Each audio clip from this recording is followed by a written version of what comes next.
लगभग सभी नदियों का नाम महिलाओं के नाम पर है।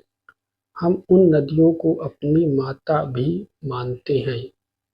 हमारे देश में महिलाओं को दिए जाने वाले महत्व के कारण सभी नदियों का नाम महिलाओं के नाम पर है।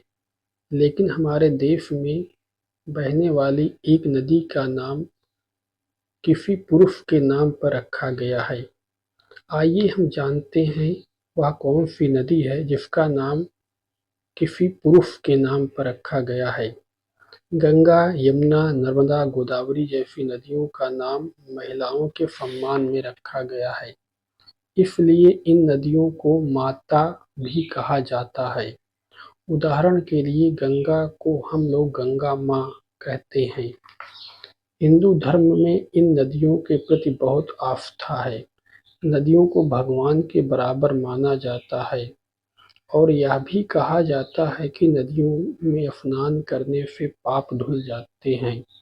लेकिन हमारे देश में एक आश्चर्य बात है कि जहाँ इन नदियों को महिलाओं के रूप में पूजा जाता है, पर एक नदी ऐसी भी है जिसे भारत में पिता के रूप में माना जाता है।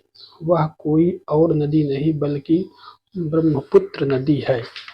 ब्रह्मपुत्र नदी पूर्वोत्तर भारत की सबसे प्रमुख नदी है, जिसे भारत की एक मात्र पुरुष नदी कहा जाता है, क्योंकि ऐसा माना जाता है कि ये भगवान ब्रह्मा के पुत्र हैं।